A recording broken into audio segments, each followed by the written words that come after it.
আসসালামু আলাইকুম সবাইকে। আশা করি সবাই বেশ ভালো আছেন। আলজেরিয়ার সাথে আর্জেন্টিনার ম্যাচ ২০২৬ বিশ্বকাপে আর্জেন্টিনার প্রথম ম্যাচ। এই ম্যাচটা দিয়েই ২০২৬ বিশ্বকাপের মিশন শুরু করবে ডিফেন্ডিং চ্যাম্পিয়ন আর্জেন্টিনা। এই ম্যাচটার জন্য আর্জেন্টাইন ফ্যানরা অধীর আগ্রহে অপেক্ষা করতেছে। ২০২৬ বিশ্বকাপটা আরো কিছুদিন আগে শুরু হলেও কিন্তু আর্জেন্টাইন ফ্যানদের জন্য এই ম্যাচটা দিয়ে হচ্ছে ২০২৬ বিশ্বকাপটা শুরু হবে। এই ম্যাচের জন্য আর্জেন্টাইন ফ্যানরা অনেক বেশি এক্সাইটেড, আমি নিজেও অনেক বেশি এক্সাইটেড। এখন আলজেরিয়া ম্যাচে আর্জেন্টিনা শুরুর একাদশটা কেমন হইতে পারে, কোন একাদশটা নিয়ে হচ্ছে আর্জেন্টিনা এই ম্যাচটা শুরু করতে পারে।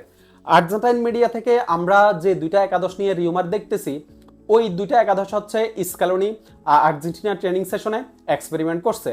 এখন ওই দুইটা একাদশের প্রথম একাদশের ফরমেশন হচ্ছে 4-4-2, যেখানে গোলকিপিং পজিশনে এমিলিয়ানো মার্টিনেজ, রাইট ব্যাকে হচ্ছে Nahuel Molina, centre back fair হিসাবে নিকোলাস ওতামেন্দি এবং হচ্ছে ক্রিস্টিয়ান রোমেরো, এরপরে লেফট ব্যাকে হচ্ছে ফাকুন্দো মেদিনা, আর চার মিডফিল্ডার হচ্ছে থিয়াগো আলমাদা, অ্যালেক্সিস ম্যাকঅ্যালিস্টার, এরপরে হচ্ছে অ্যানজো ফার্নান্দেজ এবং রদ্রিগো ডিফল, আর ফরওয়ার্ড লাইনে মেসি এবং লাউতারো মার্টিনেজ। এই হচ্ছে প্রথম একাদশের ফরমেশন। আর দ্বিতীয় একাদশের ফরমেশন হচ্ছে 3-5-2, যেখানে গোলকিপিং পজিশনে এমিলিয়ানো মার্টিনেজ, তিনজন সেন্টার ব্যাক, একজন হচ্ছে নিকোলাস ওতামেন্দি, আরেকজন হচ্ছে ক্রিস্টিয়ান রোমেরো, আরেকজন হচ্ছে লিসান্দ্রো মার্টিনেজ। পাঁচজন মিডফিল্ডারের মধ্যে দুইজন উইংব্যাক, রাইট উইংব্যাক হিসাবে জুলিয়ানো সিমিওনে, লেফট উইংব্যাক হিসাবে নিকো গঞ্জালেস, আর সেন্টার মিডে হচ্ছে অ্যালেক্সিস ম্যাকঅ্যালিস্টার, এরপরে হচ্ছে রদ্রিগো ডিফল এবং অ্যানজো ফার্নান্দেজ। ফরওয়ার্ড লাইনে মেসি এবং হচ্ছে লাউতারো মার্টিনেজ। এই দুইটা একাদশের দুইটা ফরমেশন নিয়ে হচ্ছে স্ক্যালোনি আর্জেন্টিনা ট্রেনিং সেশনে এক্সপেরিমেন্ট করছে। আমার কাছে মনে হয় যে এই দুইটা একাদশের যে কোনো একটা একাদশ দিয়ে হচ্ছে আলজেরিয়া ম্যাচটা স্ক্যালোনি শুরু করতে পারে।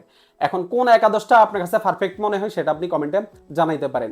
তবে এই দুইটা একাদশের মধ্যে যদি আমি বলি, তাহলে হচ্ছে আমি প্রথমে একাদশটা নিয়ে হচ্ছে ম্যাচটা আমি শুরু করতে চাইবো, যেখানে আমাদের মিডফিল্ডে চারজন midfielder Thiago Almada, Alexis Mac Allister, Enzo Fernandez এবং হচ্ছে রদ্রিগো ডিফল।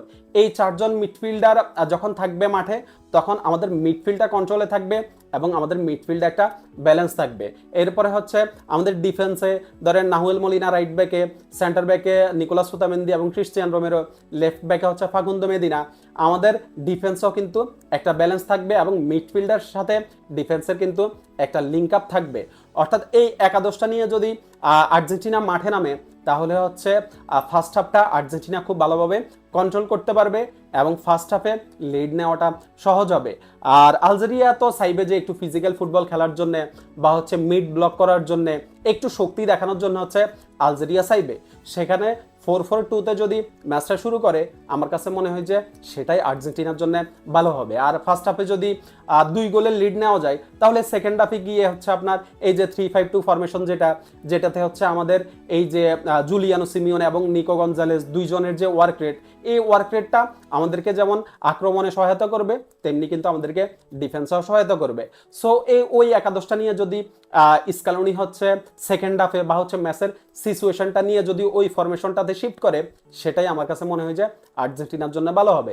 আমার কাছে মনে হয় যে 4-4-2-তে যদি স্ক্যালোনি ম্যাচটা শুরু করে, সেটা আর্জেন্টিনার জন্য বেশি ভালো হয়।